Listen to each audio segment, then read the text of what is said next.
What if everything you've been taught about happiness is merely a shadow of the truth? What if happiness isn't something you feel in moments of pleasure, but something you become? In the modern world, happiness is often portrayed as a prize you chase, a career milestone in your job, a huge number in your bank account, a relationship that finally makes you feel complete. And yet, even when you reach these things, there's still a quiet sense that something is missing. Aristotle believed happiness wasn't an emotion, but the highest expression of your nature. Not a fleeting feeling, but a way of living. And somehow, even after 2,000 years, his wisdom describes the exact struggles you face today. In this video, we'll explore Aristotle's timeless guide to a fulfilled life. What he called eudaimonia, the deep, lasting sense that your life aligns with your highest self. You'll discover why happiness is not luck, not pleasure, not escape, but the art of becoming the kind of person who naturally creates a meaningful life. You'll learn 5 foundational principles of Aristotelian happiness. Principles you can use right now to cultivate clarity, purpose, and inner steadiness. Lesson 1. Happiness is an activity, not a feeling. Aristotle argued that we don't simply have happiness, we practice it. Just as a musician becomes great through daily rhythms, happiness emerges from the things you choose to do consistently over time. Think of a garden. You cannot demand it to grow overnight, but through steady action, watering, trimming, planting, it becomes a place of beauty.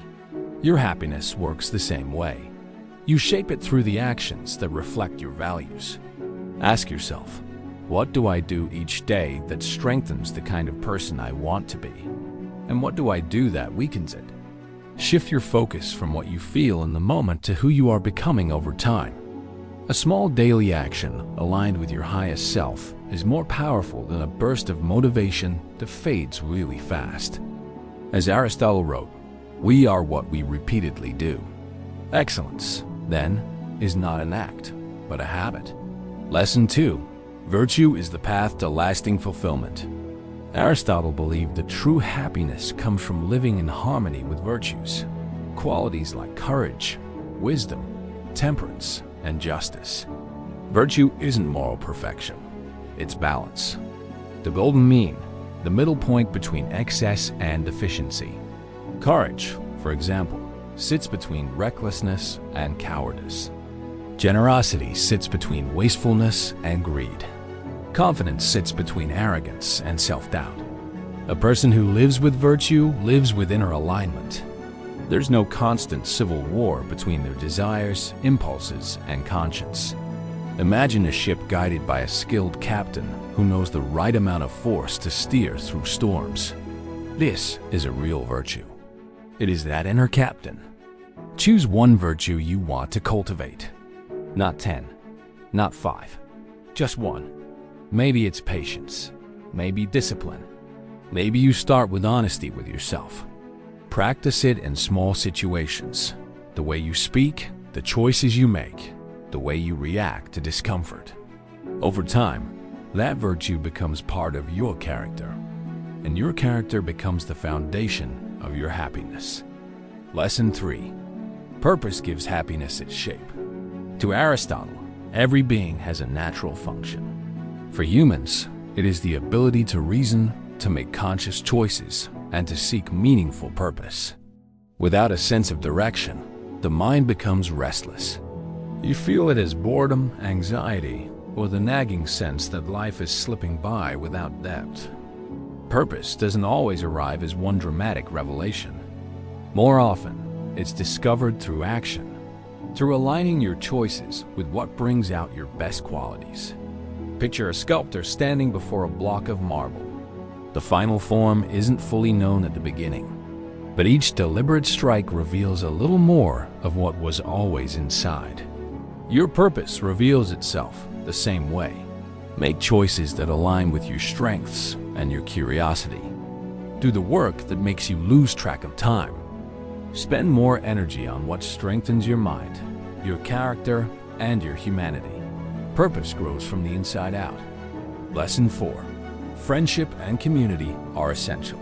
Aristotle believed humans are deeply social beings, not by habit, but by nature. Happiness doesn't flourish in isolation. It grows through meaningful relationships, especially those where virtue is reflected and strengthened. There are friendships of pleasure, friendships of usefulness, and the highest form, friendships of excellence, where people inspire each other to become better. Think of the people who elevate your standards simply by being in your life. Those who challenge you kindly, who bring honesty, stability, and encouragement. Evaluate your circle.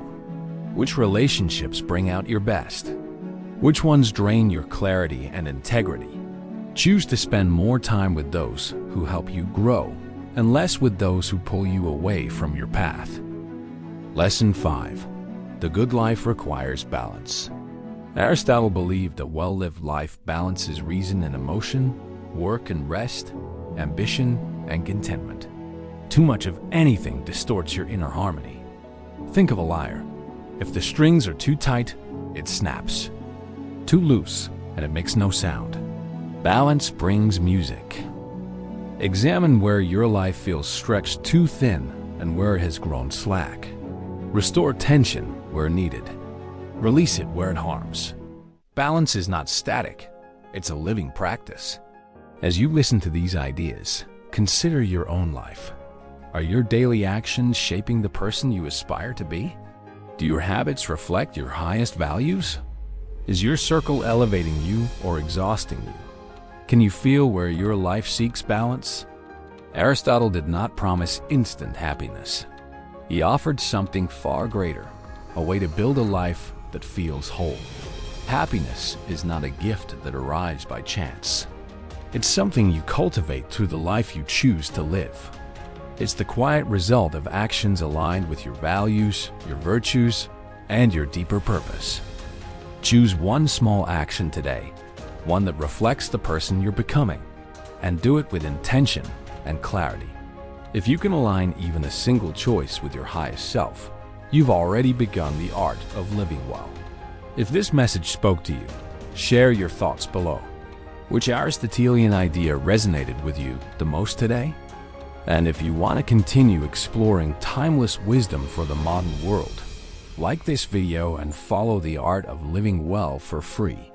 Remember, happiness isn't something you chase. It's something you create through the way you live.